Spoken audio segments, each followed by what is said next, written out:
Si on prend la pandémie actuelle, H1N1, 2 mois après le début, qu'est-ce qu'on peut observer? Probablement une certaine surprise. Tout était prêt pour le H5N1. On était quelque part dans les starting blocks. Ça démarre au Mexique, grande surprise, parce qu'en principe, c'est de venir de Chine ou de l'Extrême-Orient. Ça vient aussi des États-Unis. Mais enfin, quand même, on a suffisamment de cas. L'OMS est sur le pied de guerre. Ça fait des années qu'on dit à l'OMS qu'ils exagèrent et que ça ne vient pas écrit au loup pour rien. Et on lance l'affaire et ça s'accélère très très vite. On passe en niveau 5, puis en niveau 6. Tout est déployé. Et quelque part, le virus ne suit pas le plan qui est prévu. On s'adapte un petit peu. Et petit à petit, aujourd'hui, après 2 mois, on considère que dire aux gens si vous avez des toux et que vous ne sentez pas bien parce que vous avez mal aux articulations, que vous avez un peu de fièvre, appelez le SAMU. Et quelque part, le système ne répond pas tel que c'était prévu. Alors j'ai envie de reprendre les choses d'une manière un peu plus large. Pourquoi c'est aussi compliqué? D'abord parce qu'on joue avec des phénomènes qui peuvent être potentiellement extrêmement graves et donc c'est vrai qu'il y a un élément de tension vitale là-dessus. Mais si on prend nos logiques managériales, nos logiques de pilotage, où est-ce qu'on en est dans notre philosophie du risque et la philosophie des crises? Si on regarde tous les grands livres sur le risque, si on regarde tous les manuels qu'on a sur les crises, en gros, il y a plusieurs périodes. Il y a celle des années 50, 70, où là, on va vous parler de grands plans hors sec, de plans d'urgence. On va faire venir des juristes pour vous parler de ça. On va vous donner des cours sur qu'est-ce que c'est que les états d'exception, l'article 16, comment l'État prend en charge, comment on vous dira ce qu'il faut faire. Bon, tout est bien cadré et on vous dira ça rentrera dans le cadre. Ça, c'est les années 50-70. 70, on fait des plans spécialisés, plus spécifiques. Dans les années 80, on vous parle de gestion de crise. En 85, la floraison 90, l'explosion de la gestion de crise 95-2000. Et on vous dit 2 choses. Bon, la hiérarchie classique, oui bien sûr, mais ce qui est important, c'est d'avoir des cellules de crise. Donc, c'est la connectivité qui est important, le fait de mettre les gens ensemble et de pouvoir les diriger dans une même direction avec un chef d'orchestre qui fait la coordination. Et deuxièmement, on vous a dit communication de crise, média training, savoir parler à la télévision. Et ça, c'est toutes les années 90 où on dit aux gens, faites des salles de crise, mettez du matériel ad hoc là-dedans, préparez les gens à les utiliser et faites du média training. Bien. Le tournant l'an 2000, on s'aperçoit que tout d'un coup, on a changé un peu. C'est pas uniquement ça. Année 2000, c'est l'anthrax, c'est World Trade Center, 11 septembre.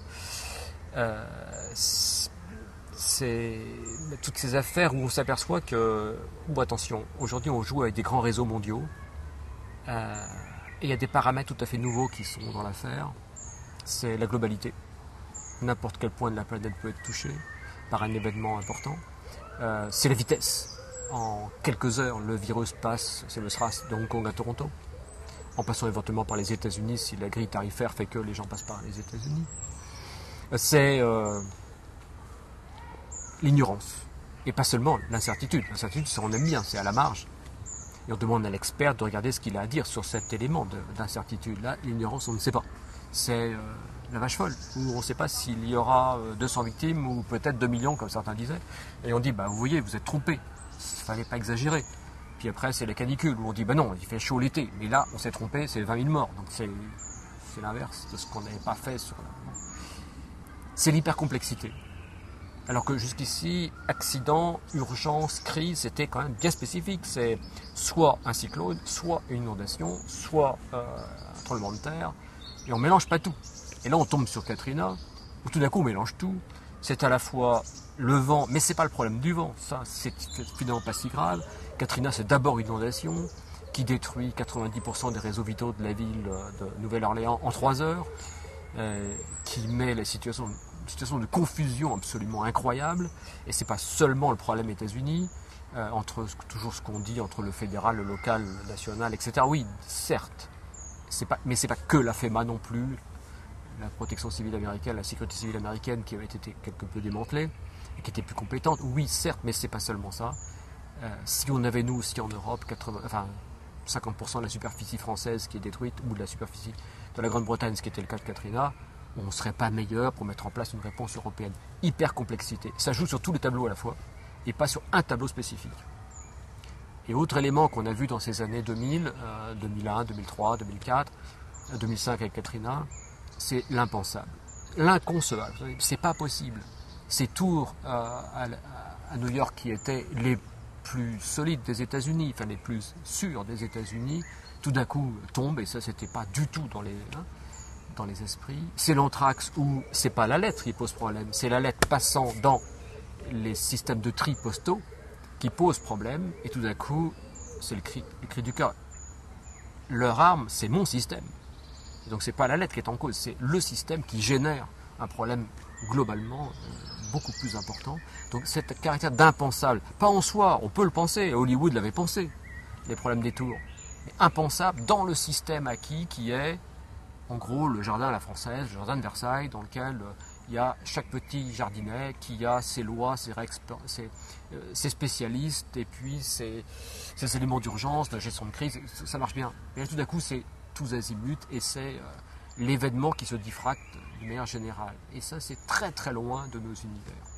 Alors le problème qui se pose, et on l'a vu venir avec la crise financière, ou les problèmes de pandémie, c'est les années plutôt, je dirais à ce moment-là, 2008 et suivantes, c'est que c'est plus l'événement qui est au cœur des affaires. On est aujourd'hui avec des socles qui sont eux-mêmes en situation de grande fragilité et capables de générer des systèmes de crise systémiques. Alors je m'explique, c'est l'environnement qui tout d'un coup ne marche pas tel que c'est prévu. C'est la santé publique avec des virus qui peuvent se développer là où c'était pas prévu, à une saison qui n'est pas prévue, et tout ça de manière globale avec des transports qui circulent partout. C'est la géostratégie avec des zones grises partout et pas les zones vertes partout et puis un tout petit peu de zone rouge là où il ne faut pas. Non, c'est zone grise. C'est la finance mondiale qui tout d'un coup ne marche plus tel que c'était prévu. Et un sénateur américain responsable à la Chambre des États-Unis qui dit mais on n'y comprend plus rien. Mais c'est la globalité, comme si la globalité était, pour prendre une image physique, un système de surfusion. Et un tout petit ébranlement, quelque part, mais totalement anecdotique, peut avoir raison du système qui peut la générer des phénomènes de crise. Et donc on a aujourd'hui à la fois ces grands événements bien spécifiques qu'on avait évidemment dans les années 50 et qu'on a toujours. On a des événements d'ébranlement avec effet domino qui étaient encore le corpus de notre gestion de crise des années 90. On a ces phénomènes systémiques des années 2001 et on a aujourd'hui ces phénomènes de socles globaux qui posent problème. Juste pour donner un exemple, en 2008, la saison des cyclones, ce qui est filmé par CNN, c'est pas tel cyclone, c'est le responsable météo qui dit au journaliste qui est au cœur de CNN, ce qui est important, c'est qu'on a le cyclone Joséphine, après on a Ike, après on a encore un autre, et le journaliste qui est là qui dit « Oh, too much to process ». Il a « too much to process ». Écoutez, ça fait trop. Enfin, prenons un par un, mais pas tout. Et c'est le tout qui est important. Donc on a un problème de système fondamental, de socle, qui lui a un problème aujourd'hui. Et donc tout ça, ça nous produit des crises qui vont générer ce que j'appelle du chaotique. C'est-à-dire que ce n'est plus bien balisé, ça reste plus dans ce qu'on adorait avant, ces probabilités multipliées par la gravité donnent quelque chose de raisonnable. En gros, donc je vais vous expliquer. Maintenant, les cadres de pensée que l'on a, quelque part ne répondent plus. Alors pour deux raisons. La base, et dans tous les pays du monde c'est pareil, sauf que peut-être qu'en France on est les meilleurs héritiers, mais la base c'est quand même Descartes, qui disait « Il n'y a rien qui résiste à mon système. J'ai des règles. Si je divise suffisamment, je vais bien comprendre chacun des éléments, et j'aurai des règles pour chacun des éléments, et globalement, l'ensemble, grâce à un mécano de base, donnera quelque chose que je pourrais comprendre et que je pourrais piloter. Si cela ne fonctionne plus, et comme disait quelqu'un dans une préface aux règles de Descartes, Descartes a clarifié les règles pour ce qui marchait normalement. Il avait le projet de faire des règles pour ce qui était de l'ordre un peu de l'impensable, et il n'a pas réalisé ça. Si nous sommes avec des règles intellectuelles qui sont de l'ordre de le mécano qui s'ajuste d'une manière arithmétique linéaire, et que ça ne fonctionne plus comme ça, là j'ai un problème. Mais je pense qu'on est sur une deuxième difficulté aujourd'hui qui est bien plus perverse. Et je pense à ce a écrit la psychanalyste spécialiste de Descartes, Nicole Fabre, dans un livre sur l'inconscient de Descartes. Et elle dit des choses très intéressantes sur Descartes, l'homme rationnel, l'homme qui aime le pragmatisme, l'homme qui va voir le terrain, et qui refuse systématiquement pourtant de travailler sur ce que Pascal avait défini comme étant le vide, parce que pour Descartes, c'est quelque part totalement inacceptable, impensable. Et elle dit, sa réaction est à ce point tendue, son refus est à ce point vital par rapport à tous ceux qui demandent à Descartes d'aller voir ces affaires de vide, qu'elle dit, je ne peux pas ne pas y voir la trace d'une réaction de défense extrêmement profonde, comme s'il défendait un système qui ne tient qu'aussi longtemps qu'il n'y a aucune faille dans ce système, aucune faille réelle, une faille à la marge, ok, une faille que j'ai bien mesurée, ok, une faille sur laquelle je peux vous expliquer, laissez-moi faire de ma bonne communication, là ça va. Mais si c'est une faille, je tombe sur une page blanche, quelque part, il y a barrage psychologique.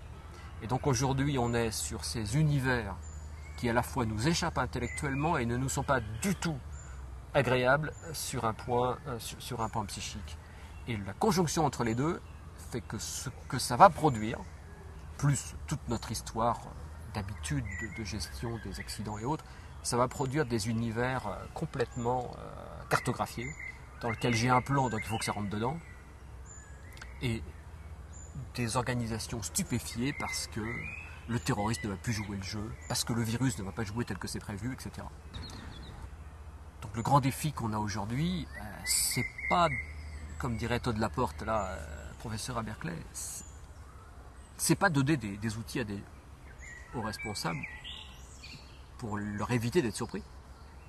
C'est les entraîner à être surpris et à travailler dans un milieu extrêmement fluide, volatile, extrêmement surprenant, où le point clé, ça ne va pas être d'appliquer tout de suite la boîte à outils, ce sera de rédiger à chaque fois une nouvelle page blanche et de le faire avec d'autres, dans une logique où ça ne descend pas c'est pas en top-down, c'est ce qu'on a vu dans tous ces grands événements du 11 septembre à Katrina. Les seuls qui sont sortis en termes de pilotage d'institutions, c'est ceux qui avaient deux clés dans la main. Une capacité d'intelligence et de leadership, c'est-à-dire je vois où je vais, j'incarne quelque chose, je trace des sillons et des voies, je place des jalons, je travaille sur la cohésion, j'injecte de la confiance, et qui, en même temps, avaient une capacité justement de confiance vis-à-vis de leur équipe, et c'était tout un groupe humain qui travaillait, ce qu'ils appellent aux États-Unis l'empowerment, et j'ai vu beaucoup aussi bien dans une banque que sur l'aéroport de la Nouvelle-Orléans, des institutions qui ont remarquablement bien géré l'affaire, et qui ont sauvé pour l'aéroport de la Nouvelle-Orléans 30 000 personnes. C'est cette capacité à faire confiance à leur équipe, y compris les familles des équipes, donc ça allait vraiment très très loin. C'est cette patte de la confiance qui permettait de traverser une situation extrêmement difficile. En appliquant d'ailleurs la même technique que le cyclone prend son énergie du système qu'il survole, et là ils prennent leur capacité d'intervention sur l'énergie de toutes les personnes qui participent au système. Alors c'est extrêmement loin de nos habitudes de pensée, donc il y a un chef quelque part qui a le bon plan, qui l'applique, et comme il a fait beaucoup de média training, il sait vous l'expliquer à la télévision, et si vous êtes un bon auditeur, vous avez enfin compris. Là c'est un basculement beaucoup plus fort, c'est nous allons réécrire ensemble une page blanche, j'ai une boîte à outils qui peut servir, mais l'essentiel ça va être réécrire quelque chose pour lequel nous n'avons pas de script. Et c'est ça un peu pour moi les univers dans lesquels il faut s'apprivoiser soi-même, comprendre avec d'autres, expérimenter pour être capable de les affronter. Ce qui est à 1000 lieues de nos exercices habituels, l'exercice où on a préparé pour bien voir si les institutions, les organisations sont capables de réagir tel que c'est prévu. Le débriefing, après, essaie de clarifier l'écart entre ce qu'on a fait et ce qu'on aurait dû faire. Ici, il s'agit d'entraîner des équipes, d'entraîner des populations. On n'a pas encore le schéma, mais c'est ça. À inventer ensemble, en situation suffisamment nouvelle pour que personne n'ait à l'avance les solutions. Bon, voilà, quelques mots sur comment on peut cerner ces enjeux du chaotique aujourd'hui, très modestement, parce qu'il s'agit de tout inventer. Mais clairement, on est dans ce milieu-là. Et on voit bien, avec l'actualité immédiate, là, avec le H1N1, qui ne répond pas aux normes. Alors on pourrait se dire, finalement, c'est pas grave, donc ça va bien.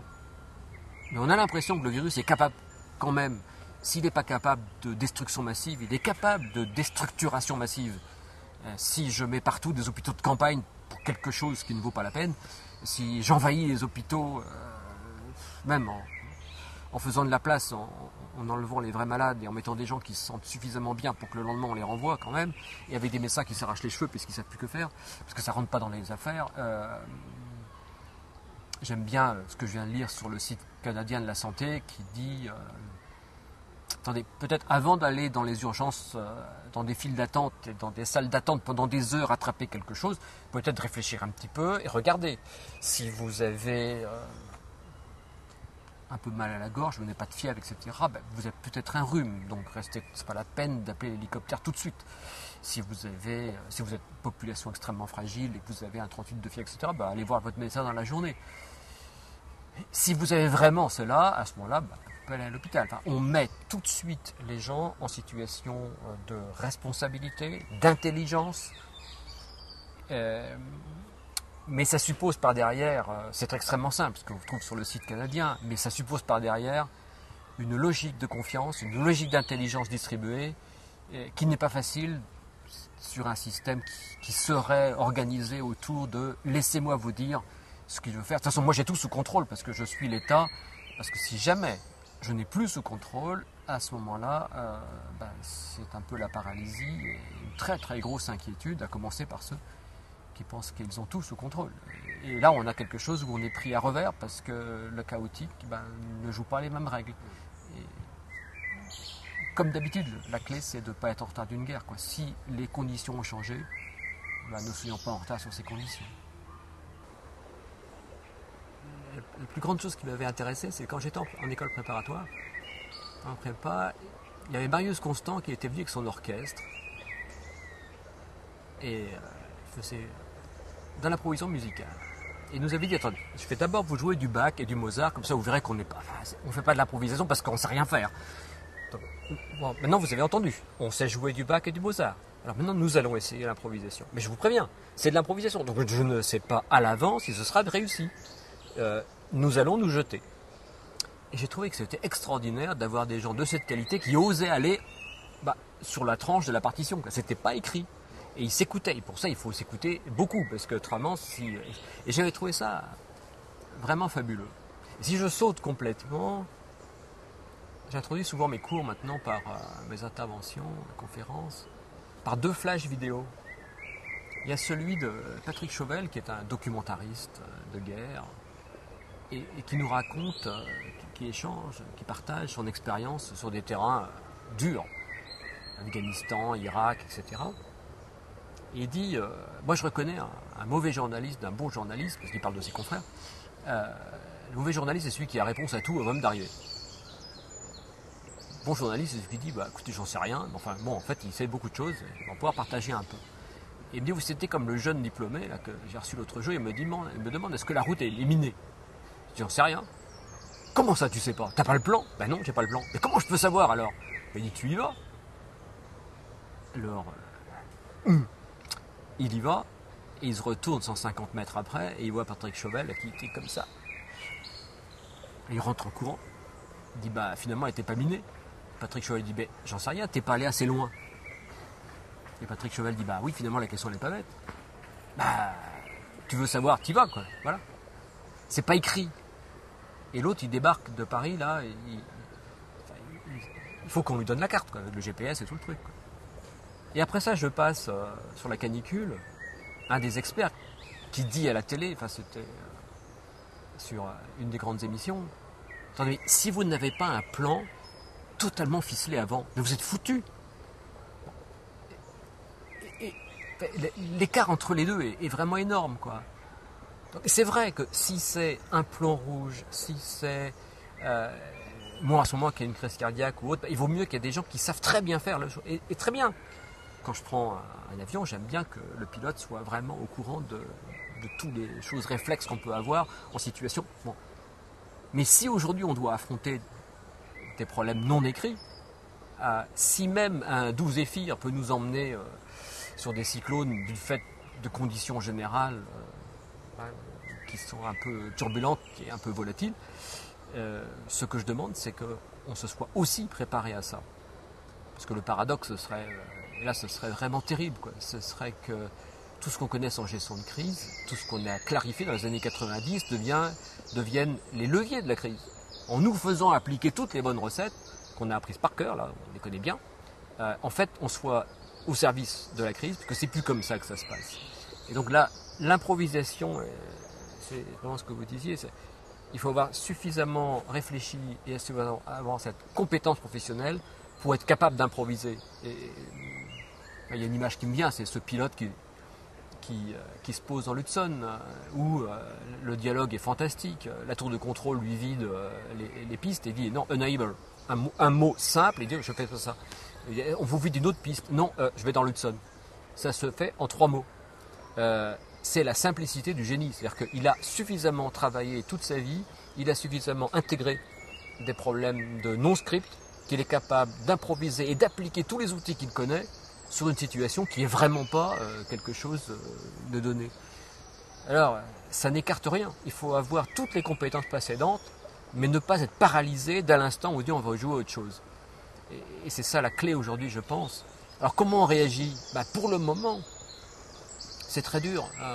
C'est-à-dire que dès l'instant où on rentre dans une assemblée et où une question est posée en dehors de ce qui est prévu par l'organisation, c'est un peu l'inquiétude, ou même quelquefois la terreur et la paralysie, quoi. Attendez, mais on avait tout prévu, on avait le script de la journée jusqu'au bout, chacun avait ses 30 PowerPoint à donner. Maintenant, vous nous parlez de quelque chose qui ne rentrerait pas dans mes PowerPoint. Non, c'est pas possible. Écoutez, on fait la vraie conférence, et puis pour les vraies questions, on verra après. Et ça me rappelle beaucoup toutes les premières conférences qu'on avait sur la pandémie, où chacun arrivait avec son plan, ne discutait pas tellement d'ailleurs entre eux, et il n'y avait aucune question qui se posait. Et quand vous entendez ça, vous dites la pandémie a gagné, quoi, parce que si c'est ça. Alors depuis, ça a évolué. Et ce que je disais, c'est que aujourd'hui, avec les plans que l'on a, souvent il faudrait les agrafer, mettre dessus annexe. Et par-dessus, une feuille qui serait blanche, sur le mode maintenant réfléchissez. Quoi qu'il arrive, ça peut être beaucoup plus grave que vous pensez, beaucoup moins grave que ce que vous pensez, ou tout à fait différent. Prenez une pandémie aujourd'hui, mais qui se percuterait avec une crise économique majeure et une crise sociale majeure. Ça donnerait quoi ? Personne n'a la carte. Eh bien, si on n'a pas la carte, il faut être capable de réfléchir. Alors, il y a des outils, c'est ce qu'on a développé, notamment chez EDF depuis 2 ans, ce qu'on a appelé les forces de réflexion rapide.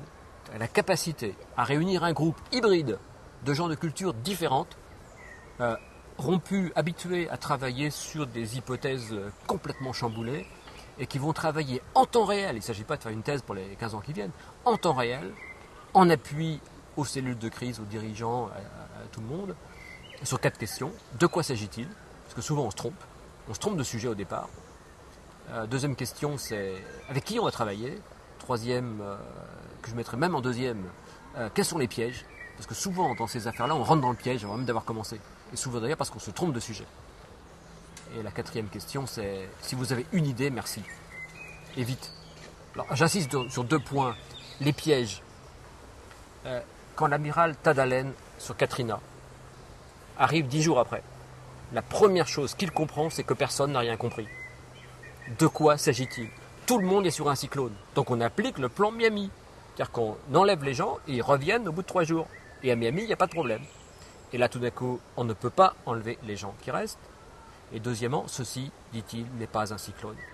Et il formule quelque chose, et il faut être un génie pour le faire, c'est pas évident du tout. Il dit, ceci est une arme de destruction massive sans dimension criminelle. Je ne peux même pas utiliser ce que je ferais si c'était une arme de destruction massive. C'est-à-dire que j'ai évacué 2 millions de personnes, qui est la plus grande évacuation jamais réalisée aux États-Unis en si peu de temps. 2 millions de personnes, alors que le Dust Bowl dans les années 30, là, c'était 400 000 personnes sur plusieurs années. Donc on réfléchit sur tout à fait autre chose. 2 millions de personnes qu'on évacue de la zone et qu'on ne sait pas éventuellement s'ils pourront rentrer ou pas. Donc on est sur autre chose. De quoi s'agit-il? Et il dit, tant qu'on n'a pas catégorisé, quand on n'a pas clarifié le de quoi s'agit-il, c'est extrêmement difficile d'intervenir. Et le premier piège, c'est d'y aller franco sur un truc qui n'est pas le bon. Et donc c'est ce qu'on n'a pas arrêté de dire à la plateforme éthique là, sur la H1N1. Attendez, vous pouvez appliquer le H5N1, mais ce n'est pas le sujet. Donc la vraie question, c'est est-ce qu'on peut clarifier le de quoi s'agit-il? On sait que ce n'est pas évident, mais est-ce que, par exemple à l'OMS, on a ce qu'il faut pour être en permanence dans cette logique d'interrogation, de questionnement, d'appui aux décideurs? Celui qui est au front ne peut pas tout faire. Et on ne peut pas à la fois tous les jours compter le nombre de cas et réfléchir sur est-ce qu'il y aura quelque chose de fond que l'on n'aurait pas vu. Alors ça se fait un peu, mais ce qui est important, c'est d'avoir mis en place des outils institutionnels qui permettent de le faire en temps réel, avec le maximum de compétences qui dépassent la simple mise en œuvre de statistiques, par exemple. C'est quelque chose de plus au fond. Donc, piège vraiment là-dessus, ne pas se tromper de sujet. Et sur est-ce que vous avez une ou deux initiatives, ça va souvent être ça le sujet. Et ça me rappelle pourquoi j'avais pensé à ça. C'est un habit que l'UNICEF avait envoyé au Burundi après les grandes tueries qui avaient eu lieu dans l'Afrique de l'Est et qui lui avait dit écoutez, faites surtout pas de rapport, parce qu'ici il y en a plein.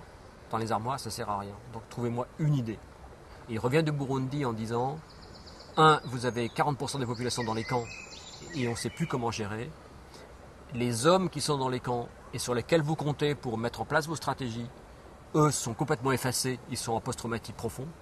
Donc il n'y a plus qu'une population à laquelle il faut vous adresser, c'est les femmes qui ont reconstitué des logiques sociales et des réseaux sociaux entre elles parce qu'elles donnent à manger à leurs enfants et doivent les nourrir, leur donner à boire, etc. Mais dépêchez-vous, dans 3 semaines, ces réseaux-là, je ne suis pas sûr que vous puissiez encore les utiliser. C'était quelque chose de beaucoup plus pertinent que laissez-moi faire une vaste fresque de ce que c'est qu'une population africaine en situation difficile et le tout avec des références dans tous les coins. C'est très précis, c'est quelque chose qu'on peut... Bon. Et en ayant des démarches de ce genre, on arrive quelque part à dialoguer avec le chaotique. Je ne vais pas le mettre sous la coupe, mais je peux traverser la difficulté, je ne vais pas la gérer au sens... ça y est, j'ai bien mis en place mon patchwork. C'est vraiment, je vais pouvoir naviguer avec ces vagues scélérates de tous les côtés, et c'est ça qu'il faut apprendre à faire. Il y a des démarches, et c'est important de pratiquer ces démarches pour que quand on se sent confronté à cette page blanche, qui provoque évidemment un deuil par rapport à quand ça marchait si bien, eh bien on ne soit pas immédiatement démonté. Comme dit Patrick Chauvel, où j'ai été supprimé une demi-seconde, et après je reprends en main les affaires. Donc il faut s'astreindre à travailler là-dessus. Et moi, quand je fais des entraînements de dirigeants, de futurs dirigeants, aux citoyens qui vont être confrontés à des choses un peu compliquées, c'est toujours les mettre du côté des questions que poserait la crise et non pas du côté de la boîte à outils. Si on l'a, tant mieux, mais c'est qu'un appui technique particulier. Le vrai problème, c'est je ne me laisse pas démolir par le fait que la crise m'a enlevé mon script. Et c'est là-dessus qu'il faut travailler. J'ai à l'esprit ce que les Américains avaient fait avant d'attaquer l'Irak. Ils avaient demandé à un ancien officier supérieur, je crois que c'était un amiral, de venir jouer le rôle de Saddam Hussein. Et il n'a pas joué le jeu. Il a attaqué les bateaux américains avant qu'on ait sifflé le coup de départ. Donc il a descendu 18 bateaux américains. Il a dit ça c'est pas possible, donc on va remettre les bateaux américains à flot et vous attaquez uniquement lorsque nous on dit côté américain. Et à ce moment-là, ils ont lancé le jeu, mais l'amiral il a utilisé que des moyens basiques de communication. Il dit vous n'avez pas le droit d'utiliser le téléphone arabe, vous devez utiliser tout ce qu'on est capable de tracer par la NSA, nos satellites, etc. Et donc les téléphones portables, ça, vous êtes obligé. Je ne joue pas ce jeu-là, tant qu'on a arrêté l'exercice. Mais est-ce que je peux me mettre un peu du côté de phénomènes, de dynamiques qui ne sont pas dans un ordre de Lego, de mécano bien habituel, quoi. C'est une autre approche, d'autres équilibres mentaux qu'il faut avoir. En gros, c'est comme quand on fait du vélo, quand on va tenir par la dynamique de la marche et pas par le fait qu'à chaque moment on reste bien équilibré, quoi. Ce qu'on est capable de faire dans un champ, il faut être capable de le faire dans l'autre. Je ne dis pas que c'est très facile, mais au moins on peut se mettre en marche là-dessus. Il y a des outils qui existent, des mécaniques qu'on peut mettre en place pour apprendre à être justement beaucoup plus dans la biologie que dans la mécanique.